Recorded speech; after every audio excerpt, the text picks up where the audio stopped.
Mensuration का question है, ठीक है। Total surface area of solid right circular cylinder, right circular cylinder, तो एकदम बेसिक से, एकदम हम लोग बेसिक लेवल से इसको देखेंगे। सिलेंडर कुछ ऐसा होता है, एकदम बेसिक से देखेंगे, पर जो ट्रिक होगा वो बिल्कुल एग्ज़ाम बेसिस वाला होगा, ठीक है। ठीक है, यही सिलेंडर होता है। जो हाइट इसका दिया हुआ 13 दिया हुआ है, और जो वॉल्यूम है, वॉल्यूम क्या होता है, पाई आर स्क्वायर होता है, एच। देखो पाई आर स्क्वायर ये हो जाता है सर्कल, और एच मतलब हाइट हो जाता है, तो 880 वहीं दिया होता है। ये दिया हुआ है क्वेश्चन में, हाइट दिया हुआ है 13, ठीक है। हाइट का वैल्यू ऑलरेडी 13 दिया हुआ है। आपको बोल रहा है, अच्छा वॉल्यूम तो आपका दिया हुआ है 11 के, सॉरी 11 के, यहाँ पे 11 के वॉल्यूम दिया हुआ है, और टोटल सरफेस एरिया दिया हुआ है आपका 880, ठीक है।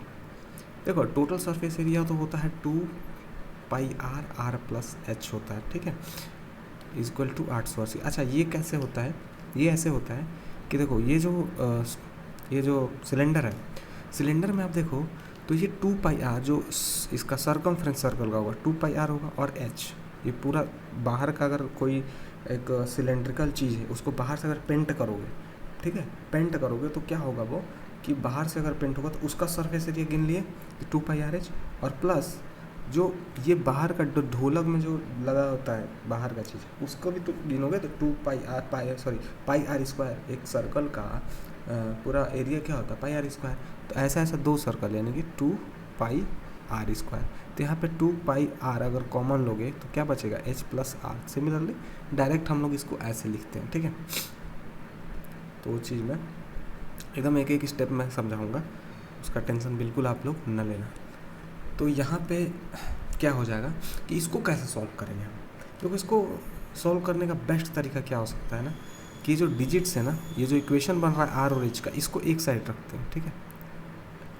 आज की जगह पे ये दिया हुआ है, और यहाँ पे देखो तो 44 डिवाइड बाई 7 हो जाएगा, और यहाँ पे अब अगर हम करें तो 7 और 44 को नीचे करेंगे, यहाँ पे 20 कटेगा, और 20 तो नहीं 140 हो जाएगा, 140। अब देखो तो यहाँ पे 13 का डिफरेंस आना चाहिए 2 नंबर में। इसका देखो तो 7 दूना 14 होता है, और तो किससे कटता नहीं है, तो 7 दूना 20 कर सकते हैं, और 20 इंटू 7 भी कर सकते हैं, या फिर 70 इंटू 2 भी कर सकते हैं, ठीक है, या 70 इंटू 2 कर सकते हैं। लेकिन 70 इंटू 2 करेंगे तो यहाँ पे डिफरेंस 68 आएगा, लेकिन और यहाँ पे देखें तो डिफरेंस 13 आ रहा है। हमें कौन सा डिफरेंस चाहिए, 13 वाला डिफरेंस।